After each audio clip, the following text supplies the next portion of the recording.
Qual a diferença entre dízimos e ofertas? E como o cristão deve lidar com esse tema hoje?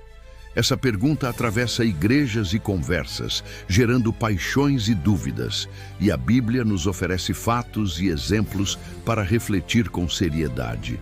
O dízimo, em sentido literal, é a 10ª parte. A primeira menção histórica acontece quando Abraão deu o dízimo a Melquisedeque, sacerdote do Deus Altíssimo. Um gesto de reconhecimento e gratidão por vitória e provisão. E bendito seja o Deus Altíssimo, que entregou os teus inimigos nas tuas mãos, e Abrão lhe deu o dízimo de tudo. Gênesis 14:20. Jacó, em um momento de aliança com Deus, prometeu dar o dízimo do que viesse a receber. E fez ali um voto, dizendo: se Deus for comigo e me guardar nesta viagem que faço, e me der pão para comer e vestuário para vestir, e eu voltar em paz para a casa de meu pai, então o Senhor será meu Deus. Gênesis 28, 20, 21. No entanto, foi na lei de Moisés que o dízimo ganha contornos institucionais. Passou a ser regulamentado como parte do culto e do sustento do serviço religioso. Também todas as dízimas da terra, tanto do grão do campo como do fruto das árvores, são do Senhor. Santas são ao Senhor. Levítico 27:30.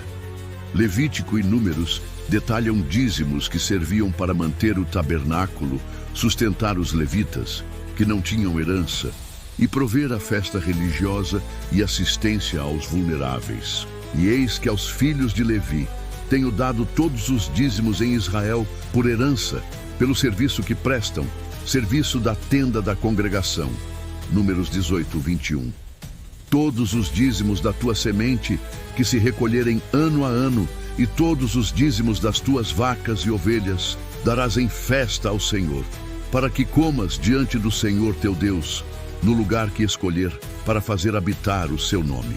Deuteronômio 14, 22, 23. O dízimo tinha, portanto, um propósito prático e espiritual, sustento do culto público e cuidado dos necessitados.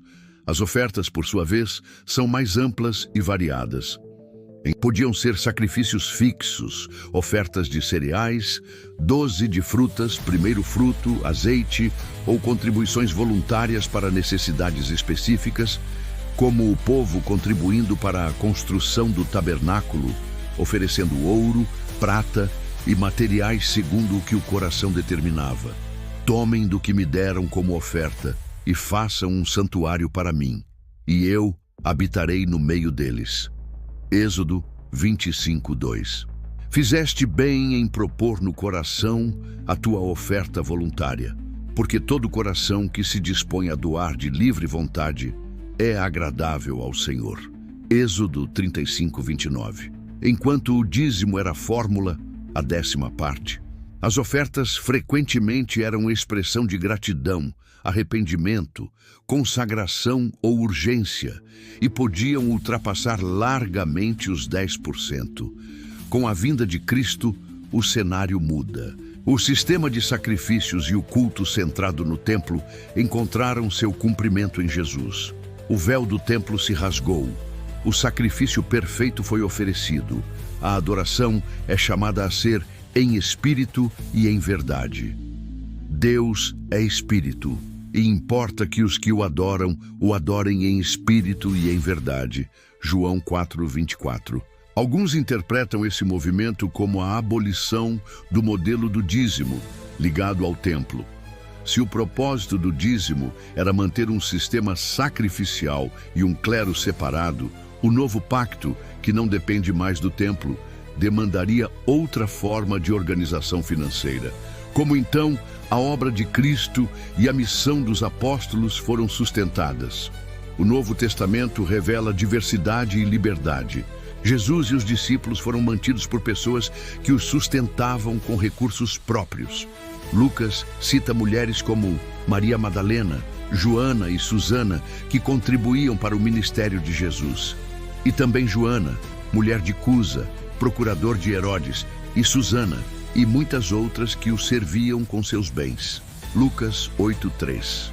Na igreja primitiva, encontramos manifestações radicais. Após Pentecostes, muitos crentes viveram em comunhão, vendendo propriedades e partilhando conforme a necessidade. Os bens trazidos eram distribuídos pelos apóstolos para suprir carências. E todos os que criam estavam juntos e tinham tudo em comum, e vendiam suas propriedades e bens e repartiam a cada um segundo a necessidade de cada um. Atos 2, 44, 45. Não havia, pois, necessitado algum entre eles, porque todos os que possuíam herdades ou casas, vendendo-as, traziam o preço do que fora vendido, e depositavam aos pés dos apóstolos, e repartia-se a cada um, segundo a necessidade que cada um tinha. Atos 4, 34, 35. Houve também coletas organizadas. A fome em Jerusalém motivou Paulo a organizar uma coleta entre as igrejas gentias para enviar socorro. Então, os discípulos, cada um conforme tinha, enviaram ajuda para os irmãos que viviam na Judéia. Atos 11, 29. Paulo exorta: cada um contribua conforme propôs no coração, sem tristeza ou compulsão. Cada um contribua segundo propôs no coração, não com tristeza ou por necessidade, porque Deus ama a quem dá com alegria. 2 Coríntios 9, 7. Em 1 Coríntios 9, Paulo afirma um princípio. Os que pregam o Evangelho devem viver do Evangelho. O ministério legítimo tem direito ao sustento. Não sabeis vós que os que administram as coisas sagradas comem das coisas do templo? E os que de modo especial se dedicam ao altar, participam do altar. 1 Coríntios 9, 13. Assim ordenou também o Senhor aos que anunciam o Evangelho que vivam do Evangelho. 1 Coríntios 9, 14. Surge então a polêmica. O dízimo continua obrigatório?